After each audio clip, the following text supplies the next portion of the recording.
जय हिंद साथियों, बिहार पुलिस सिपाही की परीक्षा के लिए आज की इस वीडियो में 55 मोस्ट इम्पोर्टेंट प्रश्नों का रिवीजन करेंगे। और साथियों, आपको 55 प्रश्न में से कम 45 प्रश्नों के सही आंसर करने हैं। तो चलिए, आज आप लोगों के लिए टारगेट रहा 45 प्रश्न सही करने का, इसलिए आप सभी आज के सेशन को पूरा ध्यानपूर्वक देखें। तो चलिए फटाफट से आप सभी लाइव में जुड़ जाइए। सभी को गुड इवनिंग। तो साथियों, सेशन का पहला प्रश्न है, गौतम बुद्ध की माँ किस वन से संबंधित थी? वेरी इंपॉर्टेंट प्रश्न है। चलिए आप सभी आंसर कीजिए। गौतम बुद्ध की माँ किस वन से संबंधित थी? तो साथियों, यहाँ पर पहले प्रश्न का सही जवाब है डी ऑप्शन।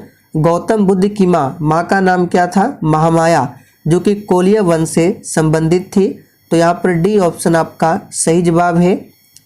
चलिए आगे देखिए, बुद्ध का जन्म कहाँ पर हुआ था? ये बहुत ही सिंपल क्वेश्चन है, लेकिन आपके एग्जाम में पूछे जाएंगे। तो साथियों, यहाँ पर दूसरे प्रश्न का सही जवाब है, बुद्ध का जन्म हुआ था कहाँ पर? तो लुम्बिनी में। तो सी ऑप्शन जो ही बच्चे दिए हैं बिल्कुल सही जवाब है, लुम्बिनी में। और गौतम बुद्ध की मृत्यु कहाँ पर? तो ये भी पूछा जाता है, याद रखिएगा, कुशीनगर, जिसको कुशीनारा भी कहा जाता है। तो गौतम बुद्ध की मृत्यु होती है कहाँ पर? कुशीनारा में। और ज्ञान की प्राप्ति कहाँ पर होती है? तो बोध गया में। सभी को ध्यान रखें। महात्मा बुद्ध का महापरिनिर्वाण कहाँ पर हुआ था? बिल्कुल आपको सोच समझकर आंसर करना है। चलिए आंसर कीजिए। महात्मा बुद्ध का महापरिनिर्वाण कहाँ पर हुआ था? तो साथियों, यहाँ पर तीसरे प्रश्न का आंसर जो भी बच्चे लाइव चैट में ऑप्शन सी को दिए हैं बिल्कुल सही जवाब है, कुशीनगर, यानी कि कुशीनारा में महात्मा बुद्ध का महापरिनिर्वाण, इसका मतलब होता है मृत्यु, ध्यान रखेंगे। और महावीर स्वामी की मृत्यु कहाँ पर हुई थी? तो पावापुरी में। दोनों को ध्यान रखें, पूछा जाता है। आगे देखिए, महात्मा बुद्ध का महापरिनिर्वाण किसके गणतंत्र में हुआ था? बिल्कुल टॉप लेवल का प्रश्न है, फटाफट से आंसर कीजिए। तो देखिए, महात्मा बुद्ध का महापरिनिर्वाण हुआ था कुशीनगर में। और किसके गणतंत्र में हुआ था? तो मल्लों के। यहाँ पर पहला ऑप्शन आपका सही जवाब है। आगे देखिए, महापरिनिर्वाण मंदिर कहाँ पर अवस्थित है? चलिए आंसर कीजिए। और आंसर करने के लिए आप लोगों को नीचे लाइव चैट का ऑप्शन मिल रहा होगा, इसलिए प्रत्येक स्टूडेंट को अपना अपना आंसर लाइव चैट में देना है। तो साथियों, महापरिनिर्वाण जो मंदिर है ये अवस्थित है कहाँ पर? तो इसका सही जवाब है कुशीनगर में। आगे देखिए, बुद्ध द्वारा रूपांतरित निम्न व्यक्तियों में से कौन सा अंतिम था? तो साथियों, यहाँ पर छठे प्रश्न का सही जवाब है सुभद्र, याद रखिएगा, डी ऑप्शन सही है, सुभद्र। अगला प्रश्न है, अलार कलाम कौन थे? चलिए 7 के लिए फटाफट से आंसर कीजिए। और साथियों, आप सभी डेली क्लास को अटेंड कीजिए। क्लास का टाइमिंग है डेली रात 8 बजे से, और एक क्लास है रात 8:30 बजे। तो दोनों क्लास आपको डेली अटेंड करने हैं। और साथियों, अगर आप लोग टॉपिक वाइज जीके जीएस की क्लास चाहते हैं तो आप लोग शाम 7:30 बजे की क्लास को देख सकते हैं, जो कि आपको मेरे दूसरे चैनल पर मिलेगा। तो अलार कलाम कौन थे? तो बुद्ध के गुरु थे। यहाँ पर डी ऑप्शन आपका सही जवाब है। आगे देखिए, बुद्ध ने सर्वाधिक उपदेश कहाँ पर दिए थे? बिल्कुल आपको सोच समझकर आंसर करना है, और टारगेट को ध्यान रखना है। 55 प्रश्न में से 45 प्रश्न सही करने हैं। तो साथियों, बुद्ध ने सर्वाधिक उपदेश दिए थे कहाँ पर? तो श्रावस्ती में। यहाँ पर बी ऑप्शन आपका सही जवाब है। और सबसे पहला उपदेश कहाँ पर दिया था? तो सारनाथ में। दोनों को ध्यान रखेंगे, सबसे अधिक श्रावस्ती में और प्रथम उपदेश सारनाथ में। आगे देखिए, निम्नलिखित में से किस नगर में प्रथम बौद्ध सभा आयोजित की गई थी? तो प्यारे साथियों, किस नगर में प्रथम बौद्ध सभा का आयोजन हुआ था? तो याद रखिएगा, इसका सही जवाब है राजगीर में। तो सी ऑप्शन जो ही बच्चे दिए हैं बिल्कुल सही जवाब है, राजगीर में। आगे देखिए, निम्न में से किस शासक ने द्वितीय बौद्ध सभा का आयोजन किया था? बिल्कुल 1 नंबर का प्रश्न है, फटाफट से रिवीजन कीजिए। निम्न में से किस शासक ने द्वितीय बौद्ध सभा का आयोजन किया था? तो याद रखिएगा काला शोक ने। यहाँ पर बी ऑप्शन आपका सही जवाब है। आगे देखिए, बुद्ध के उपदेश किससे संबंधित है? और जितने भी प्रश्न आपके सही हो रहे हैं आप लोग कॉपी में लिखते जाइए। तो साथियों, बुद्ध के उपदेश किससे संबंधित है? तो इसका सही जवाब है आचरण की शुद्धता और पवित्रता से संबंधित है। अगला क्वेश्चन है, हड़प्पा सभ्यता का स्थल मांडी भारत के किस राज्य में स्थित है? तो साथियों, मांडी जो है ये हड़प्पा सभ्यता का स्थल है और ये भारत के किस राज्य में है? तो उत्तर प्रदेश में। यहाँ पर डी ऑप्शन आपका सही जवाब है, उत्तर प्रदेश में। चलिए आगे देखिए, भारत में प्रथम मकबरा जो शुद्ध इस्लामी शैली में निर्मित हुआ था, कौन सा मकबरा था? तो यहाँ पर सही जवाब क्या होगा?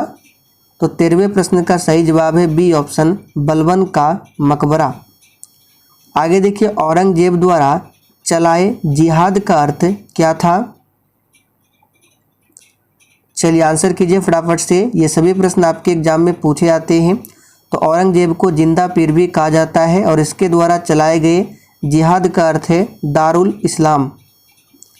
आगे देखिए, अगस्त 1942 में कांग्रेस ने भारत छोड़ो आंदोलन कहाँ प्रारंभ किया था? देखिए साथियों, भारत छोड़ो आंदोलन 1942 में हुआ था और इसी में महात्मा गांधी ने करो या मरो का नारा दिया था और ये आंदोलन प्रारंभ किया गया था बम्बई में। यहाँ पर पहला ऑप्शन आपका सही जवाब है, बम्बई। आगे देखिए, कृषक दिवस कब मनाया जाता है? चलिए 16 के लिए आंसर कीजिए। और साथियों, अगर आपको सेशन थोड़ा बहुत भी पसंद आ रहा है तो आप सभी से रिक्वेस्ट है कि आप सभी सेशन को साथ में लाइक भी करते चलिए। तो कृषक दिवस मनाया जाता है प्रत्येक वर्ष 23 दिसंबर को। यहाँ पर डी ऑप्शन आपका सही आंसर है। आगे देखिए, ऑपरेशन पोलो किससे जुड़ा है? तो प्यारे साथियों, ऑपरेशन पोलो की बात करें तो ये किससे जुड़ा है? हैदराबाद राज्य में सैनिक कार्यवाही से जुड़ा है। तो यहाँ पर डी ऑप्शन आपका सही जवाब है। आगे देखिए, हाल ही में पुलित्जर पुरस्कार 2023 की विजेताओं की घोषणा हुई है। तो यह पुरस्कार किस क्षेत्र में दिए जाते हैं? तो इस प्रश्न को हमने आपको पहले भी बताया था कि पुलित्जर पुरस्कार ये दिया जाता है पत्रकारिता के क्षेत्र में। एक पूछा जाता है ग्रैमी अवार्ड। साथियों, ग्रैमी अवार्ड दिया जाता है संगीत के क्षेत्र में, इसे भी ध्यान रखिए। चलिए आगे देखिए, हाल ही में जारी वर्ल्ड प्रेस फ्रीडम इंडेक्स 2023 के 180 देशों में भारत को कौन सा स्थान मिला है?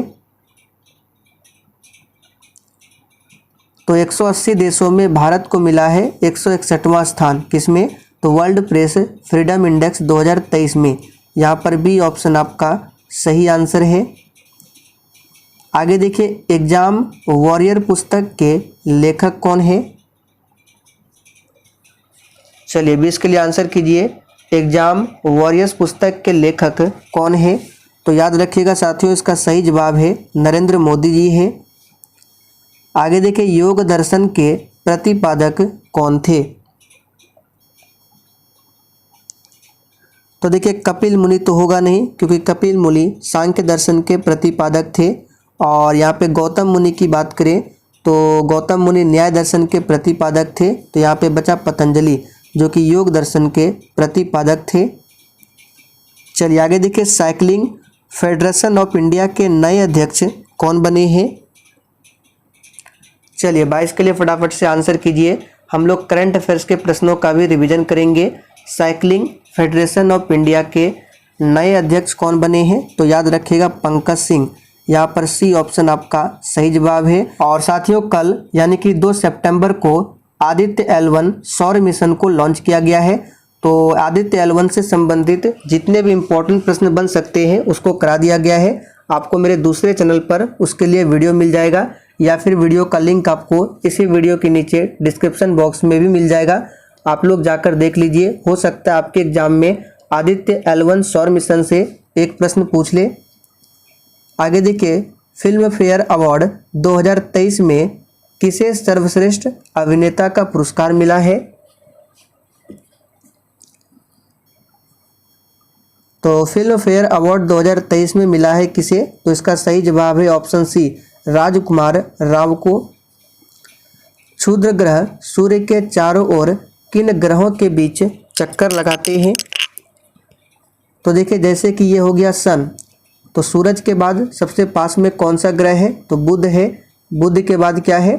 तो बुध, शुक्र, पृथ्वी, मंगल, बृहस्पति। ठीक है, तो क्षुद्र ग्रह जो है ये किसके किसके बीच में है? तो मंगल। तो बुध, शुक्र, पृथ्वी, मंगल, ये हो गया आपका मंगल, ये वाला, और ये है बृहस्पति। तो इसी के बीच में क्षुद्र ग्रह पाए जाते हैं। तो याद रखिएगा, मंगल और बृहस्पति। बी ऑप्शन आपका यहाँ पर सही जवाब है।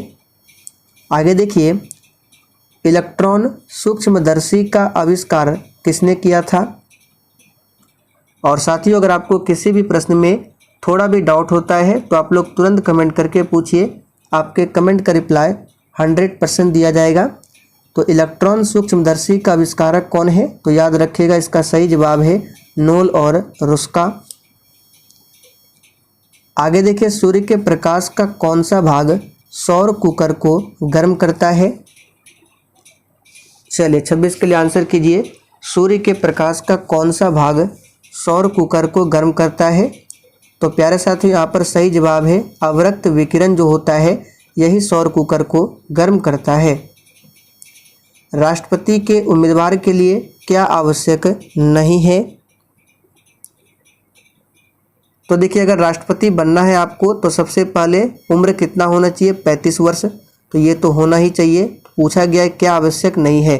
पढ़ा लिखा हो, ये आवश्यक नहीं है, अनपढ़ भी बन सकता है, सिर्फ उनका उम्र 35 वर्ष होना चाहिए, संसद चुने जाने की योग्यता रखता हो और देश का नागरिक हो।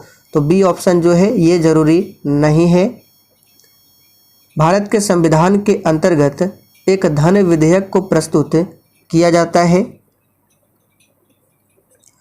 तो साथियों, धन विधेयक के बारे में आर्टिकल 110 में मिलता है इसके बारे में जानकारी, और इसे प्रस्तुत किया जा सकता है तो याद रखिएगा केवल लोकसभा में। यहाँ पर सी ऑप्शन आपका सही जवाब है। आगे देखिए, क्रिमिनल ट्राइब्स एक्ट सर्वप्रथम कब अधिनियमित हुआ था? तो साथियों, क्रिमिनल ट्राइब्स एक्ट जो है ये सबसे पहले अधिनियमित किया गया था 1871 में। तो ध्यान रखें, यहाँ पर सी ऑप्शन आपका सही जवाब है। 1911 डेट आपको याद होगा, इसमें क्या हुआ था? तो 1911 में भारत की राजधानी जो है ये कलकत्ता से दिल्ली लाने की घोषणा की गई थी, और 1912 में भारत की राजधानी नई दिल्ली को बनाया गया था, यानी दिल्ली को। आगे देखिए, भारतीय संसद द्वारा जैव विविधता अधिनियम पारित कब किया गया था? यहाँ से आपको एक प्रश्न और ध्यान रखने हैं। विश्व जैव विविधता दिवस प्रत्येक वर्ष 22 मई को मनाया जाता है, और भारतीय संसद द्वारा जैव विविधता अधिनियम पारित किया गया था कब? तो याद रखिएगा, इसका सही जवाब है ऑप्शन बी, दिसंबर 2002 में। चलिए आगे देखिए, भारतीय संविधान में कुल कितने भाग हैं?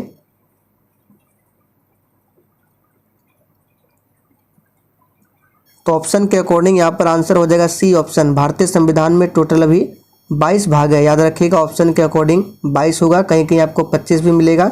और अनुसूची की बात करें तो मूल संविधान में 8 अनुसूचियाँ थी, वर्तमान में 12 अनुसूचियाँ हैं, जिसमें से 11वीं अनुसूची बार बार पूछा जाता है जो कि पंचायती राज से संबंधित है। और संविधान में 9वीं अनुसूची को कब जोड़ा गया था? तो संविधान का पहला संशोधन हुआ था 1951 में, इसी के तहत 9वीं अनुसूची को जोड़ा गया था। 10वीं को जोड़ा गया था 1985 में, जो कि 52वां संशोधन हुआ था, जो कि किससे संबंधित है? दल बदल कानून से। सभी को ध्यान रखें। और 11वीं अनुसूची को जोड़ा गया था 73वां संशोधन अधिनियम के माध्यम से। सभी को ध्यान रखें। मत देने का अधिकार भारतीय संविधान के किस अनुच्छेद में आता है? तो प्यारे साथियों, मत करने का अधिकार जो है ये भारतीय संविधान का आर्टिकल 326 में आता है। यहाँ पर सी ऑप्शन आपका सही जवाब है। निर्वाचन आयोग के बारे में बताया गया है 324 में, इसे भी ध्यान रखें। निर्वाचन है 324 में। पूर्व पश्चिम गलियारा में पूर्वोत्तर भाग क्या है? तो हमने आपको उत्तर दक्षिण और पूर्व पश्चिम गलियारा दोनों के बारे में बताया था। तो पूर्व पश्चिम गलियारा जो है ये पूरब में किसको जोड़ता है? तो पूरब में जोड़ता है असम के सिलचर से, याद रखिएगा, असम के सिलचर को जोड़ता है पश्चिम में गुजरात के पोरबंदर से। तो याद रखिएगा यहाँ पे पूर्वोत्तर पूछा गया है तो आंसर क्या होगा? असम का सिलचर, और पश्चिम में पूछता तो गुजरात का पोरबंदर, यानी कि पूर्व पश्चिम गलियारा जो है ये सिलचर से गुजरात तक है, गुजरात के पोरबंदर तक। हबन टोटा बंदरगाह किस देश में स्थित है? तो देखिए साथियों, हबन टोटा बंदरगाह जो है ये श्रीलंका देश में स्थित है। यहाँ पर डी ऑप्शन आपका सही आंसर है। चलिए आगे देखिए, डेट्राइट नामक नगर किसके लिए प्रसिद्ध है? देखिए साथियों, डेट्राइट नामक नगर जो है ये ऑटोमोबाइल उद्योग के लिए प्रसिद्ध है, और ये कहाँ पर है? तो अमेरिका में है डेट्राइट नामक नगर। जनसांख्यिकी लाभांश होता है? चलिए जवाब कीजिए फटाफट से 36 के लिए। तो साथियों, जनसांख्यिकी लाभांश जो होता है याद रखिएगा 15 से 59 वर्ष के कार्यशील जनसंख्या। यहाँ पर फर्स्ट ऑप्शन आपका सही जवाब है। डाक संशोधन विधेयक में पॉकेट वीटो का प्रयोग किस राष्ट्रपति ने किया था? बहुत ही ज़्यादा महत्वपूर्ण प्रश्न है, इसको याद कर लीजिए। ज्ञानी जैल सिंह ने किया था। यहाँ पर बी ऑप्शन आपका सही जवाब है।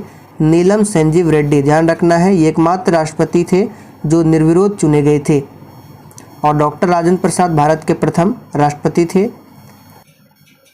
महाराजा धीराज की उपाधि अपनाने वाला पहला गुप्त शासक कौन था? चलिए 38 के लिए आंसर कीजिए फटाफट से। तो प्यारे साथियों, महाराजा धीराज की उपाधि अपनाने वाला पहला गुप्त शासक था, याद रखिएगा, चंद्रगुप्त। कौन था? ऑप्शन यहाँ पे हो जाएगा आंसर चंद्रगुप्त प्रथम। फर्स्ट ऑप्शन सही है। आगे देखिए, भारतीय संविधान की अनुसूची 6 में किन किन राज्यों को शामिल किया गया है? अनुसूची 6 और अनुसूची 8 दोनों याद रखना है। अनुसूची 8 में 22 भाषाओं का उल्लेख मिलता है, और अनुसूची 6 में किन किन राज्यों को शामिल किया गया है? तो असम, त्रिपुरा, मेघालय और मिजोरम को। यहाँ पर फर्स्ट ऑप्शन आपका सही जवाब है। ये प्रश्न भी काफ़ी बार पूछा गया एग्जाम में। नील दर्पण नामक पुस्तक को किसने लिखा? चलिए फटाफट से आंसर कीजिए आप सभी। नील दर्पण, तो इसका सही जवाब है बी ऑप्शन, दीनबंधु मित्र। याद रखिएगा, किसने? दीनबंधु मित्र। अवध के ब्रिटिश साम्राज्य में मिलन के समय अवध का नवाब कौन था? तो देखिए, इस प्रश्न को भी हमने आपको बहुत बार बताया है, इसका आंसर क्या हो जाएगा?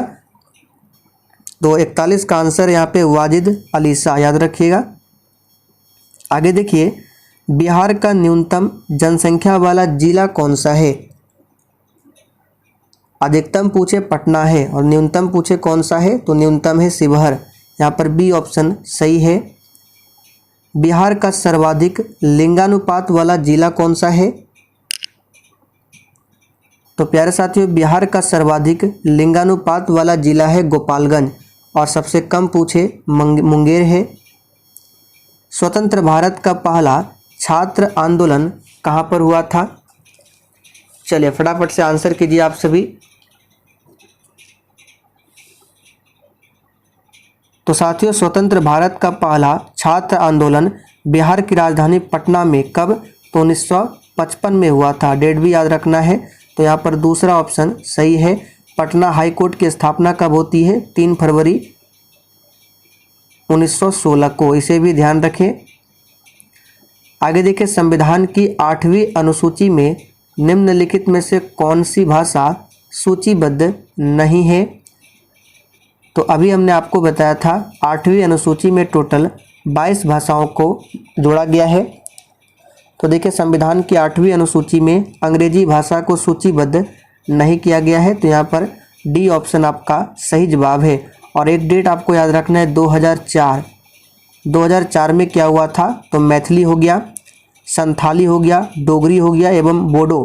तो इन 4 भाषाओं को जोड़ा गया था 2004 में। पूछा जाता है बोडो, डोगरी, संथाली और मैथिली, इन 4 भाषाओं को कब जोड़ा गया था? तो 2004 में। भारत के उच्च न्यायालय में मुख्य न्यायाधीश बनने वाली प्रथम महिला कौन थी? तो साथियों यहाँ पर 46 का आंसर क्या हो जाएगा? याद रखिएगा, लीला सेठ। ये भारत के उच्च न्यायालय में मुख्य न्यायाधीश बनने वाली प्रथम महिला थी, ध्यान रखेंगे। और उच्चतम न्यायालय में पूछे तो आप लोग कमेंट करके बताइए, यानी सर्वोच्च न्यायालय में कौन थी? तो फातिमा बीबी। भारत भ्रमण पर आए ह्वेनसांग ने किस नगर का विस्तृत विवरण अपने यात्रा वृतांत में किया है? चलिए फटाफट से आंसर कीजिए आप सभी। तो यहाँ पर इसका सही जवाब क्या हो जाएगा? तो याद रखिएगा पाटलिपुत्र। और ह्वेनसांग की बात करें तो ये किसके दरबार में आया था? तो ह्वेनसांग जो है हर्षवर्धन के दरबार में आया था। और यहाँ से प्रश्न बनता है चंद्रगुप्त मौर्य के दरबार में कौन आया था? तो मेगास्थनीज, इसे भी ध्यान रखेंगे। मेगास्थनीज चंद्रगुप्त मौर्य के दरबार में आया था, जिसकी प्रसिद्ध पुस्तक है इंडिका। तो सभी को ध्यान रखें। चलिए आगे बढ़ते हैं। सत्य की खोज में बुद्ध को किस स्थान पर पीपल के वृक्ष के नीचे ज्ञान प्राप्त हुआ था? ये तो बहुत ही सिंपल है, बोध गया में, याद रखिएगा। बिहार का पहला विज्ञान संग्रहालय कब स्थापित हुआ था? तो देखिए बिहार का पहला विज्ञान संग्रहालय का नाम क्या है? तो श्री कृष्ण विज्ञान केंद्र, नाम भी ध्यान रखना है, जिसकी स्थापना 1981 में होती है। बिहार राज्य में गोंड नामक जनजाति कहाँ पाई जाती है? तो ऑप्शन के अकॉर्डिंग आंसर करना है। तो दिए गए विकल्प के सभी जिलों में, छपरा, चंपारण, रोहतास, इन सभी जिलों में गोंड नामक जनजाति पाई जाती है। लोकनायक जयप्रकाश नारायण का जन्म कब हुआ था? ये प्रश्न आपके एग्जाम में छप सकता है। लोकनायक जयप्रकाश नारायण ने ही संपूर्ण क्रांति का नारा दिया था और इनका जन्म हुआ था 1902 में। ईरानी का यात्रा वृतांत का नाम क्या है? तो ईरानी यात्री मुल्ला बहबानी ने 19वीं शताब्दी में बिहार की यात्रा की थी, ध्यान रखेंगे। तो ईरानी का यात्रा वृतांत का नाम क्या है? तो इसका सही जवाब क्या होगा? तो मिर्तुल अहवाल। अल्फा कण किसके परमाणु का नाभिक होता है? तो साथियों अल्फा कण जो है याद रखिएगा मुख्यतः हीलियम नाभिक होते हैं। यहाँ पर आंसर क्या हो जाएगा? सी ऑप्शन, हीलियम के नाभिक होते हैं। सल्फर डाइऑक्साइड किसके द्वारा रंजक पदार्थ को विरंजित कर देता है? तो साथियों यहाँ पर 54 का आंसर क्या हो जाएगा? तो सल्फर डाइऑक्साइड किसके द्वारा रंजक पदार्थ को विरंजित कर देता है? तो यहाँ पर आंसर क्या हो जाएगा इसका सही जवाब है तनुकरण के द्वारा। याद रखिएगा किसके द्वारा? तनुकरण के द्वारा। निम्नलिखित में से कौन सा तत्व रेडियोधर्मी नहीं है? चलिए आखिरी क्वेश्चन है।